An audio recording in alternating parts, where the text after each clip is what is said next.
Welcome to Belmont Poetry Night. I'm Monica Korde, your host and the Poet Laureate of Belmont, California. We meet on third Tuesdays of every month to celebrate the spoken word as makers, listeners, and admirers of poetry. We come with featured guests and an open mic, inviting readers of all ages. After gathering for several years at our favorite physical venue, the Belmont Library, since the pandemic, our thriving poetry circle has transitioned to this virtual space, and I'm grateful this allows me to welcome poets and listeners from across the globe. I really enjoy our monthly gatherings, and it's inspiring to see how we support each other and listen to each other reading poems and sharing the joy of poetry in general.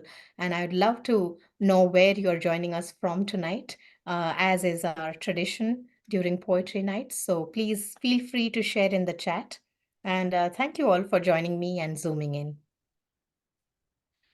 Moving on, after a whirlwind of National Poetry Month events this April, I'm finding myself ready to take a deep breath and renew a sense of calm. Putting out events and readings is exhilarating, no doubt, but what I've come to realize is that it is also essential to allow oneself the time and space to find what truly renews the creative force and spirit. And that is why today's theme, inner peace and poetry. Among the many things to appreciate in May, I love that it offers us a wonderful opportunity to celebrate National Meditation Month, a dedicated time to focus on mindfulness, cultivate inner peace, and deepen our meditation practice, be it through any activity, not just sitting in a chair, but walking, photographing, hiking, connecting with loved ones and friends, doing the things we love. And while engaging in that activity, like Eckhart Tolle says, one conscious breath in and out is a meditation.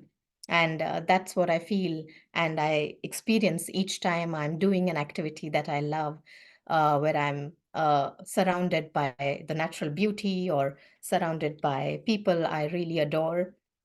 And in that case, the poetry community that I'm always surrounded by brings me that joy and that sense of calm. And while I was curating this poetry night and reading several poems centered on this theme, I realized how combining meditation and poetry seemed most natural, and it just comes together so beautifully and is complementary. And I'm hoping that this evening offers all of us the chance to pause, breathe, and reconnect with our inner selves. Um, to guide us forward, here's a poem that I'd like to share today for quiet reflection. The Sacred Dance for Life by Hafiz. I sometimes forget that I was created for joy. My mind is too busy, my heart too heavy, heavy for me to remember that I have been called to dance the sacred dance for life. I was created to smile, to love, to be lifted up and lift others up. O sacred one, untangle my feet from all that ensnares. Free my soul that we might dance, and that our dancing might be contagious. Thank you. Well, as you know, Hafiz is one of the greatest Persian lyric poets, remembered famously in the words of Emerson as the poet of poets. And as a lover of poems by Rumi, I often read Sufi poetry to seek a state of mind that is at peace, at rest in the breath, in the moment, in the present, and in the now. And I believe that not just Sufi poetry, but much of poetry is like meditation, an invitation to shift the gaze inwards, and a way to nurture attention to the world around us and the world within us. To me, meditation is simply about being, And poetry allows me to inhabit that same space. As Rilke says, you walk into yourself.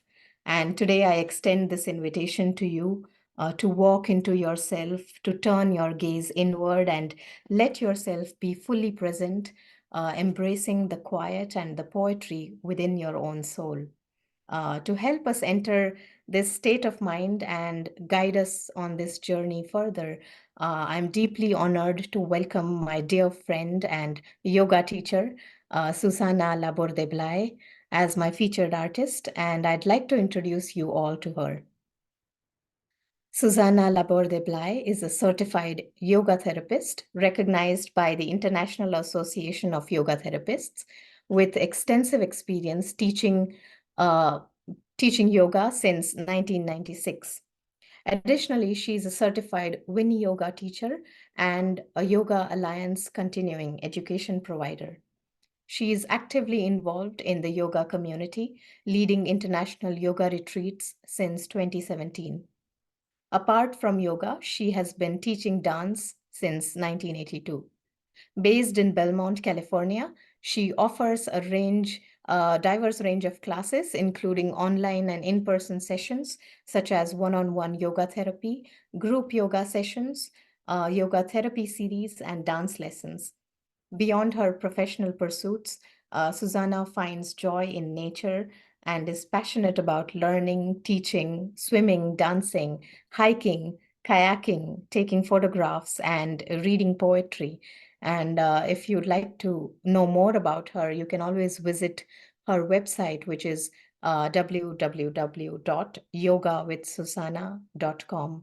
It's a beautifully curated blog, and it's a treasure trove of poetry as well for those who enjoy reading poems, with perfectly complementing photographs taken by herself.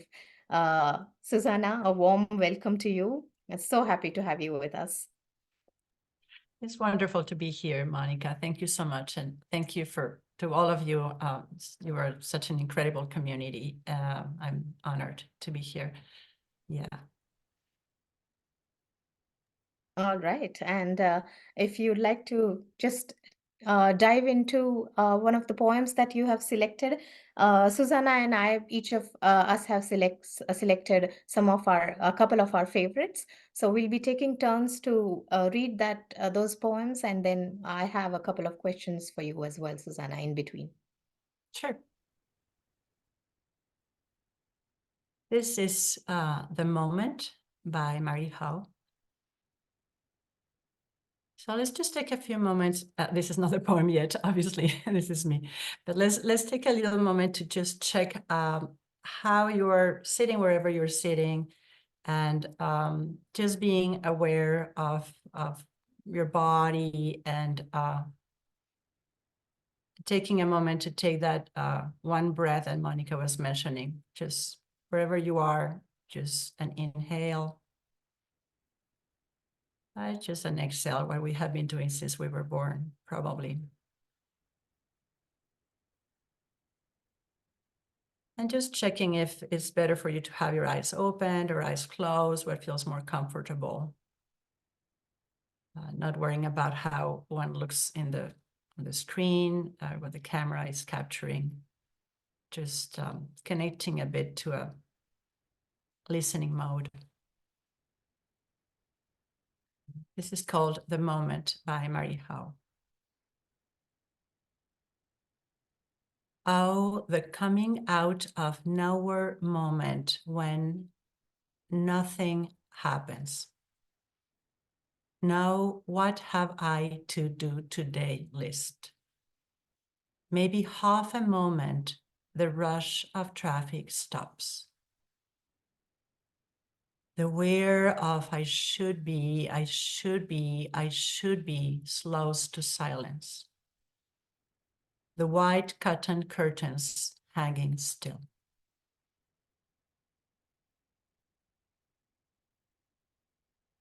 I'll read again. Oh, the coming out of nowhere moment when nothing happens. Now what have I to do today list. Maybe half a moment, the rush of traffic stops. The whir of I should be, I should be, I should be slows to silence. The white cotton curtains hanging still.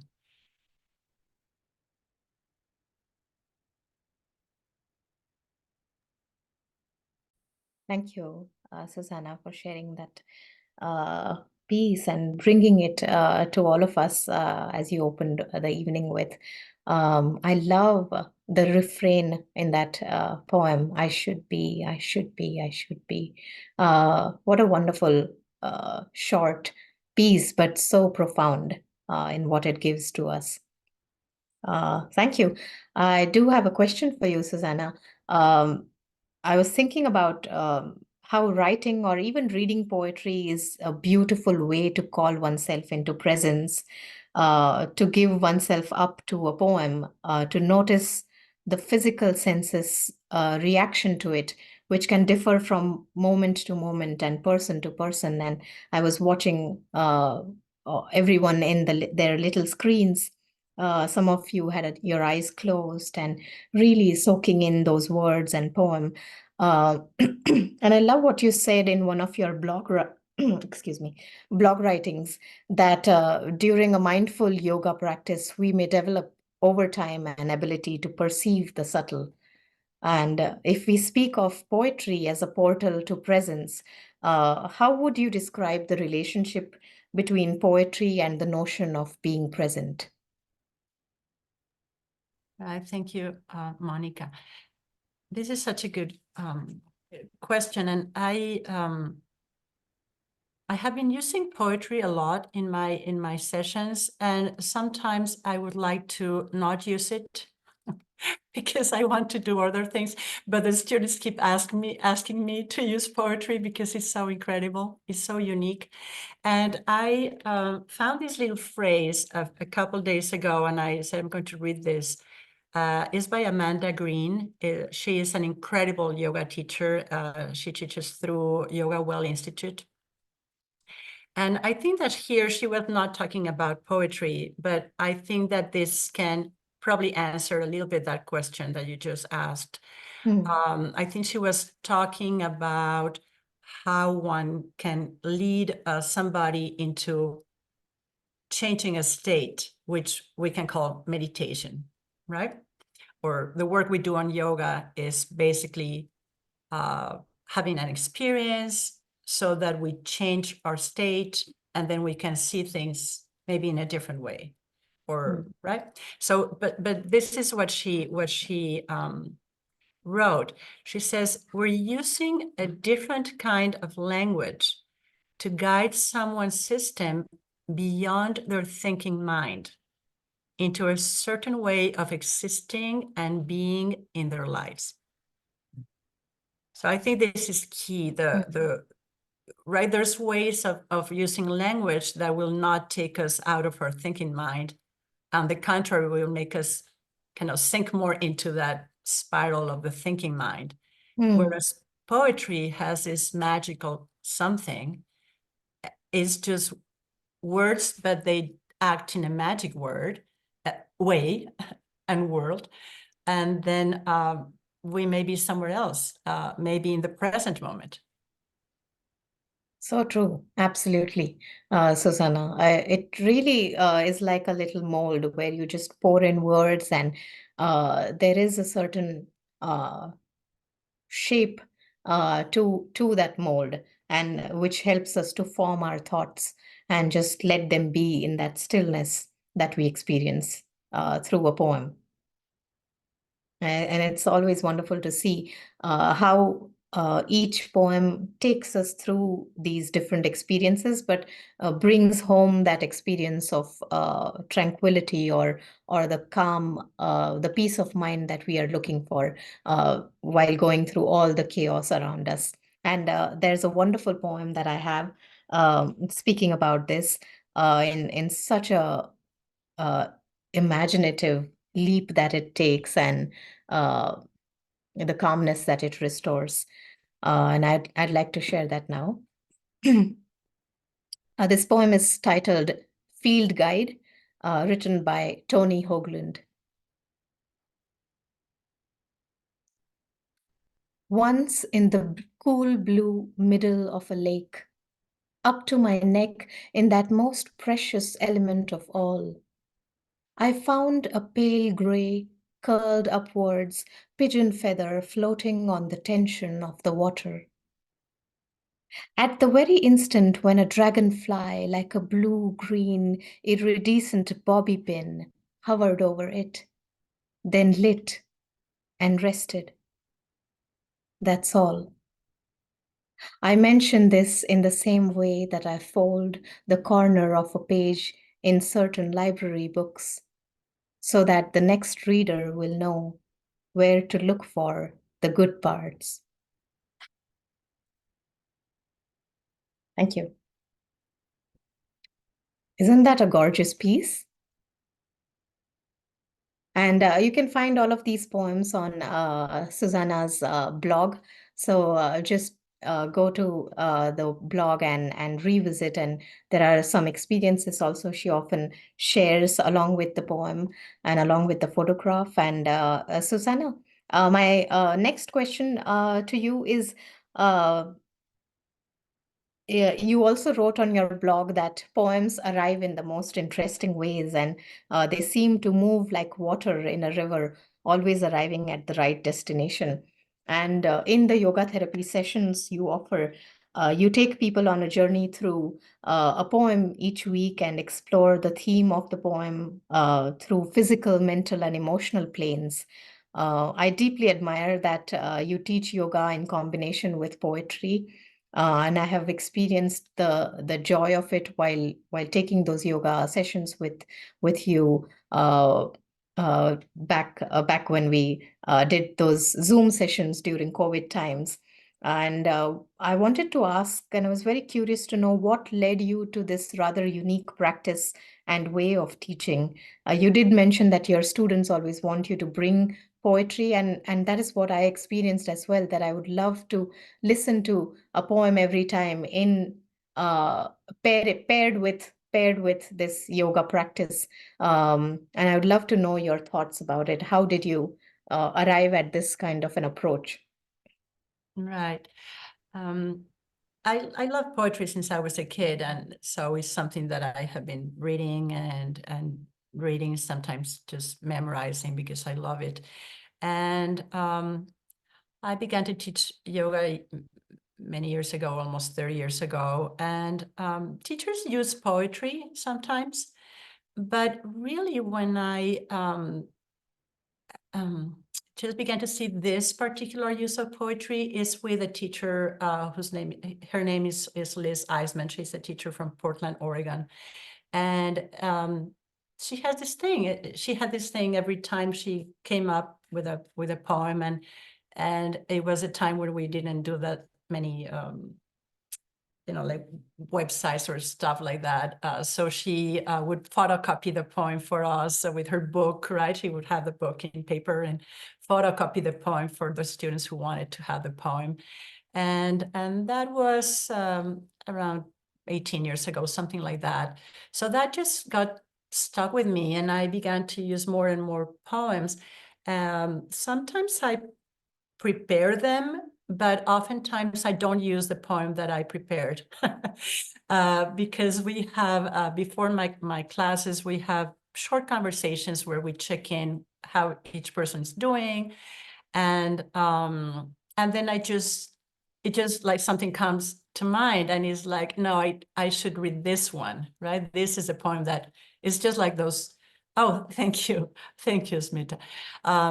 She's putting something lovely in the chat. So I feel a little bit like the kids, like, the poems would be the kids in a classroom, and one poem would be like Hermione Ranger, remember the Harry Potter? To be there. So, and he's like, okay, you go ahead, because I was preparing for something different, but this is the one that just wants to be there. So, it's just so interesting. And Yeah, I hope I answered your question. Yeah, I was just looking to see how, like you said, that poetry was always with you since childhood, and it's wonderful to see how you have really navigated along your sessions along with that, and it's just a beautiful medium towards holding this practice. I feel sometimes it's difficult for people to just sit still in one spot for a few minutes, but something like poetry and those who connect with this art, it is a wonderful way to just bring them into this space and share the same process through those words and through the thoughts and ideas that build through it. And if you ever take a session with Susana, you will know that she does this so beautifully because she chants that poem a couple of times or the lines from the poems and really brings it to your attention before moving forward with the different poses or the breathing exercises that she has. And she'll definitely take us through a little bit of it today. Susanna, if you would like to share the other poem that you have for us and follow it up with the guided meditation that we planned. Right, so let's do that. Thank you. Thank you. This is a poem that I did actually prepare when Monica asked me about, coming here. I don't know why, it just immediately I thought about the poem that I read before and this one, pretty old poem by Lipo, and very short. And I'd like to weave it with the meditation. So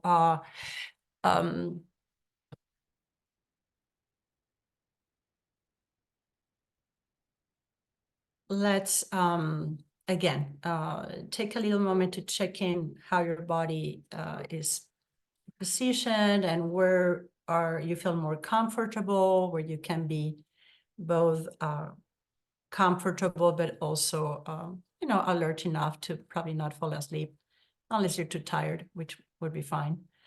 And then we'll do some movement, and we'll weave the poem with a movement and a meditation. And it will be short. It will just take a few minutes. So first, open your ears for this poem.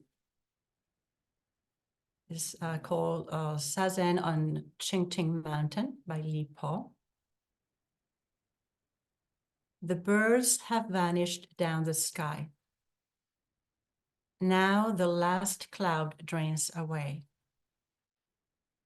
We sit together, the mountain and me, until only the mountain remains.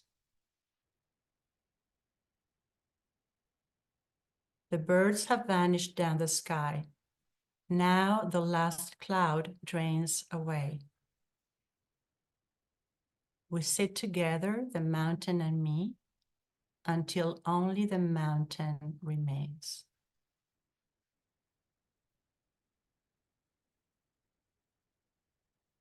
So bring your hands to your chest, one hand touching the chest and the other one on top, if that's possible. Otherwise, if it's not possible to do a movement, just imagine it. And simply see if you can notice that your body is breathing. And then the next time that you inhale, as you inhale, just bring your arms out to the sides in a comfortable way, like just bird wings. And whenever your body's exhaling, just bring your hands again toward your chest and bring your chin slightly down. If it's comfortable to keep eyes closed, keep eyes closed, and let's do that a few times. So on inhalation, bring your arms out like the breath is moving your body. And then on exhalation, bring your hands again toward your chest. And let's do that again. Let's just pause for a moment after the breath. So inhaling, bring your arms out at your own pace, right? So you don't need to follow exactly my pace. Then pause a bit. And when you exhale and bring your hands to your chest, if you can feel the parts of the body that are touching the floor or your chair. And pause. So on inhalation, bringing the arms out and pausing after you finish the inhale. And then when you exhale, bringing the hands toward the chest and feel, if you can, the parts of the body that touch the ground. And please guide yourself one more time like this. Well, this can be just mentally done or moving your arms.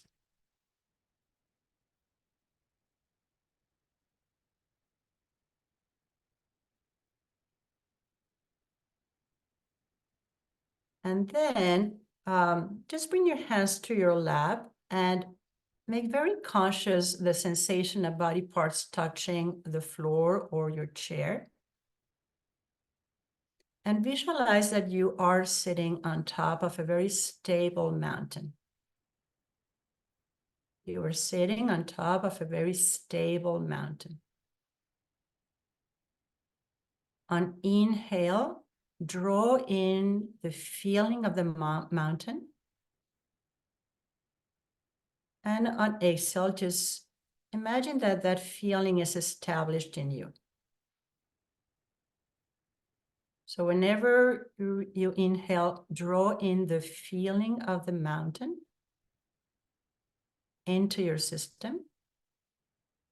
And when you exhale, establish this feeling in your system, in your life. Just do this couple more breaths, guide yourself.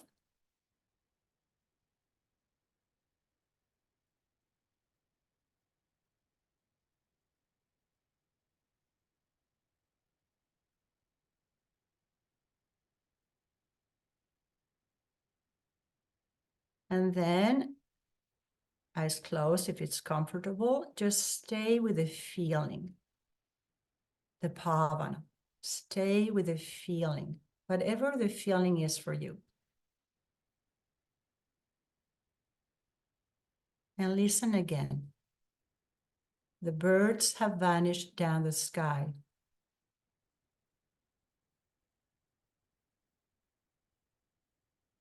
Now the last cloud drains away.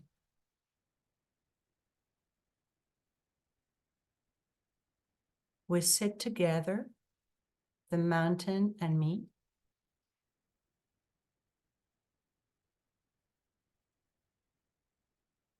until only the mountain remains.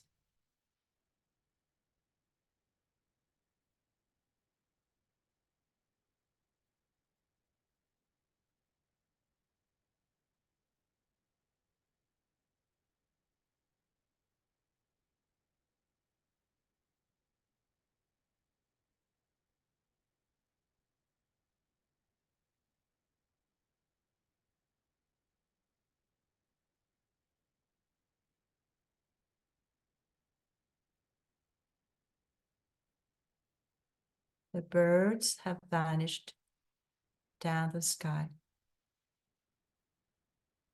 Now the last cloud drains away.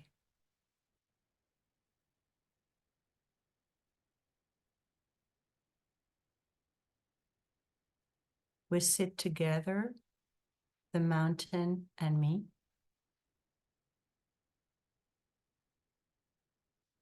until only the mountain remains.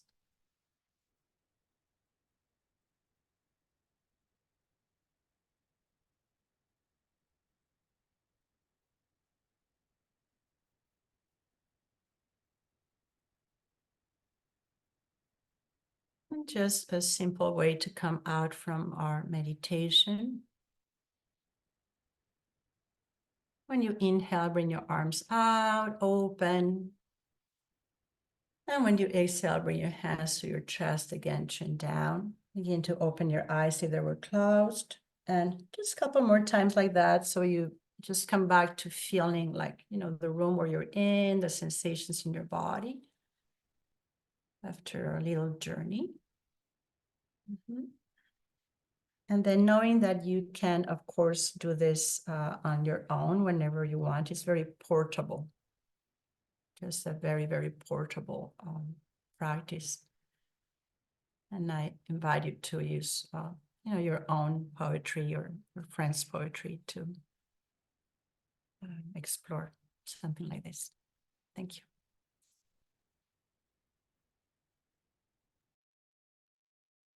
Thank you. Thank you so much, Susanna. Your gentle guidance and calming presence have really provided a sanctuary of peace and introspection, and truly helping us to connect more deeply with our inner selves. And I'm sure everyone felt that and experienced that. And I'd like to offer our audience a moment of sharing and interaction with you before we close this segment. So everyone, please feel free to unmute yourself for any thoughts or questions you may have for Susanna? Susana, can you tell us a little bit more about yoga as a form of therapy, your yoga therapy practice? Yes, of course, Cloud. Yoga therapy uses the tools of yoga that, of course, as we know, are very, very ancient and come from India. And we use the tools to work with an individual who wants our help in any way. It can be for something structural, let's say that they have back pain, or something physiological, right? Like, I don't know, any thing, or symptoms, dealing with symptoms, or something emotional, anxiety, depression. So we just basically use the tools of yoga, meet this person, do an interview, and just study what can we do in a simple and accessible way to begin to create change. And then we do what we call an intervention that can be very simple, right? It can be like, I like to remember one of the examples that my teacher, whose name is Gary Kraft, so he said, a yoga therapy intervention doesn't need to be, this 2 hours of asana, unless it is, right? Sometimes it's postures and that are needed for the system.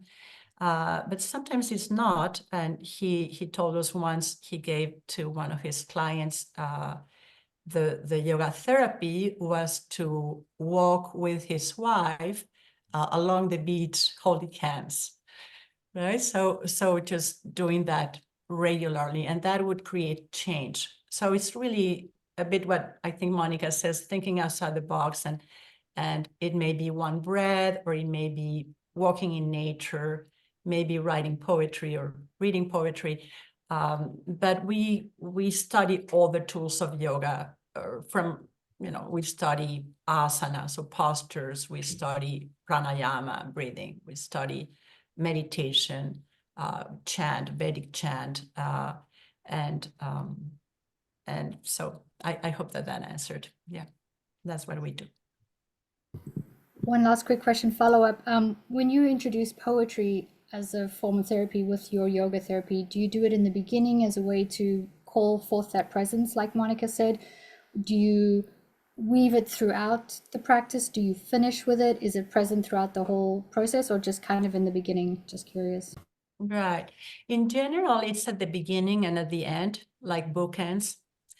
But sometimes if I feel and I see that people are really, really resonating with the poem, then sometimes I would repeat. Let's say like one part of the poem or a couple words.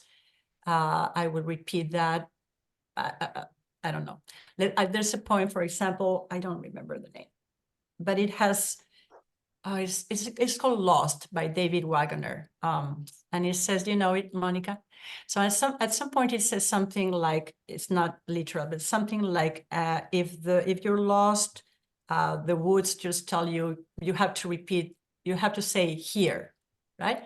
So sometimes I have read this poem, and sometimes I feel like it will work this way. So we do, let's say, the movement that you did, right? And then I mentally repeat here, and then exhaling, I mentally repeat here. So the answer is it depends. Sometimes bookends, sometimes working with a word or part of the poem, weaving it with the movement, if there's movement. And then I always try to do it at the end too, beginning and end. Yeah. Yeah, I remember that poem, Susanna. I think it something, not to quote the lines, but it says something on the lines of, if you are lost, you still remember that you are here, and let the forest find you, kind of a thing. Yeah. Exactly. Let the Yeah. forest. Yeah, it's a beautiful poem. Lost by Yeah, and day. that's what I always notice in the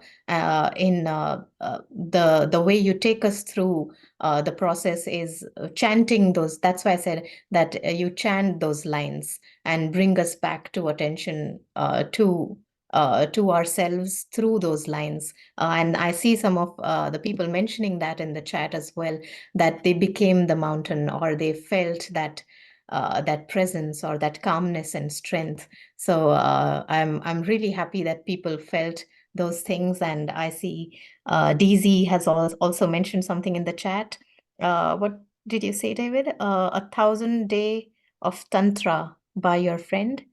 Uh, it describes a 3-year tantric yoga retreat he took some years ago with his wife. That's right. That's right. And it's, as I say, it's good. It's good poetry, and it's worth looking at. It's an important book. Yeah, Because thank you for sharing. I haven't seen any contemporary books about something like what we've been talking about. Absolutely. David, anything that you would like to share with Susanna? How you felt about the experience? Well, I thought it was a welcome change from the standard poetry reading. My wife is visited by a yoga therapist once a week, so I'm familiar with this practice. And as I said, I thought it was a welcome change from the usual poetry readings. Well, thank you. Thank you for sharing, David. Anyone else who's looking to share a word or a thought? Nick, I see you're unmuted. Oh yeah. Oh yeah. I guess you were about before you even said the end, I was starting to feel like the mountain. So that was a good experience. Yeah, I thank you for your comments, guys. Yeah, everybody, Nick and everybody. One of the things that happens in meditation, as you may already know, of course, is that meditation is sustained attention, right? So wherever we decide to place our attention, then that thing will become more and more important for us, and maybe we will become that thing. So, so it's important to choose the object of meditation, and then ultimately maybe we find that moment of, like we call it samadhi, right? The absorption, yeah. So thank you so much for your comments. I'm glad that it could be fun. Yeah, thanks everyone. Well, I've shared a few links in the chat. Please make sure you have a look at those and copy paste it or save it, save the chat. There are links to Susanna's workshops and retreats, along with the other classes that she is a facilitator and leads around Belmont. So you can find more information on the website, yogawithsusana.com. And there's information on dance classes as well. I believe that is at the College of San Mateo where you take the classes, Susanna? Yeah. I used to be a professional dancer, so it's a fun thing that I came back to do after I had my bilateral knee replacement. I have my two new knees, so now I can dance again, and it's a fun class. It has salsa and Latin dances and just very accessible steps. It's just for the fun of joy of moving, really. Yeah. Joy of moving. I love that. And along with all the other offerings that you have, Susanna, it sounds absolutely wonderful. And like Madeline says in the chat, I felt very refreshed during this meditation, like the cool air of the mountains. So true. And thank you, Susana, once again. I know you cannot stay with us next half of our evening, and you have to retire early tonight. But thank you for sharing your wisdom and for creating a space where tranquility and mindfulness can really flourish. And also, let me say again how grateful I am for you making time for this, especially for stepping in for this featured reading at such short notice when the originally scheduled feature couldn't join us. I'm really grateful, and this poetry night has been a profound gift, and I'm deeply appreciative. Muchas Thank you. gracias, My and pleasure. My pleasure. lots of love to you. Muchas gracias. Thank you so much. Thank you. Thank you, guys. Thanks, everybody. Thank you so much. All right. With that, we are going to stop recording this segment. Those of you who are in the Zoom room, please stay online for the open mic segment of the evening. To the YouTube audience, thanks for tuning in and hope to see you for next month's virtual Belmont Poetry Night. Good night.